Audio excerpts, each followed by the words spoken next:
Take heart, my friends.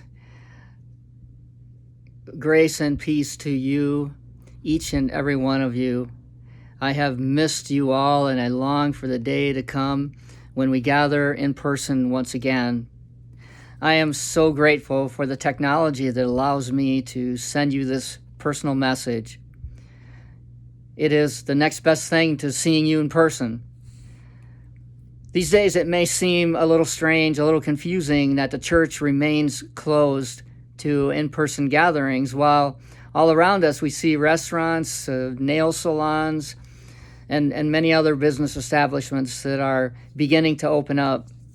It is one of the reasons why I wanted to send you this personal message, this message of encouragement and hopefully a message that will give you hope and give us all patience. I wanted to share with you our latest update from our Bishop Robert Hashabata, who takes seriously the church's role in keeping our communities and our world safe. Since the numbers of newly diagnosed cases of the coronavirus continue to rise in Arizona and Nevada, our bishop has mandated that our churches continue to do our part by suspending all in-person worship and all other small group or any size group activities. By suspending in-person gatherings, we can slow the rate of infections and decrease the number of people who suffer and die from this deadly virus. We also want to continue our support of first responders who are putting their lives at risk every day as they take care of those who are ill. As we suffer together, let us look to God who promises to stay close. As we feel the pain of social isolation, let us ask the Spirit of Christ to keep our minds and our hearts focused on the good things that remain in our lives. In the song, Take Heart, My Friend, Fernando Ortega sings these words, "Take heart, my friend, we'll go together. This uncertain road that lies ahead of us, our faithful God has always gone before us, and God will lead the way once again." I believe that God is leading the way for each and every one of us as we go through this difficult and trying time. I've always found strength and comfort in challenging times, especially from the Old Testament, Deuteronomy chapter 31, verse 8.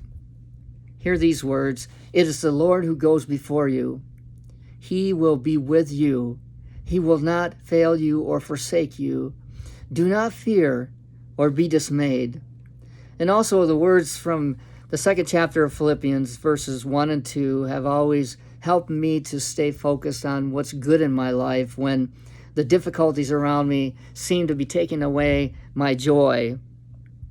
Hear these words, "Therefore, if you have any encouragement from being united with Christ, if any comfort from his love, if any common sharing in the Spirit, if any tenderness and any compassion, then make my joy complete by being like-minded, having the same love, being one in spirit and one in mind."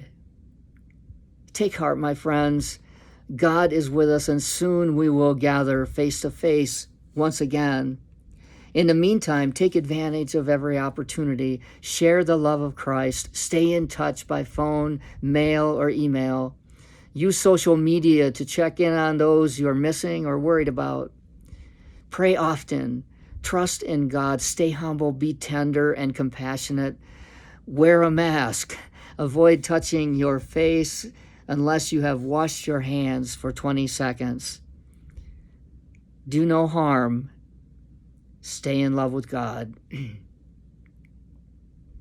In closing, I want to share with you that we have begun the important preparations to be ready when the time is right to reopen our church. And that, of course, is strongly paralleled with the CDC guidelines that they have listed that businesses and places of gatherings need to meet. We are studying the document Ministry in the Season of COVID-19 and Beyond. It can be found on the Desert Southwest Conference website. And in the near future, you will receive a statement, a letter. It'll be in several formats. It'll be listed on our website. It'll be available to you, perhaps a reference to it in e-news, or a hard copy letter, which will be sent out to each and every person. We will outline in that letter or in that information, in that statement, how we will ease into opening the church, first for worship and then following for other gatherings.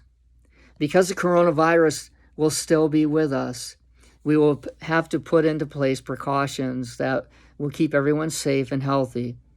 While we gather for worship, we will gather in, some of it will seem strange, or there will be things in place like a safe distance setting from one another.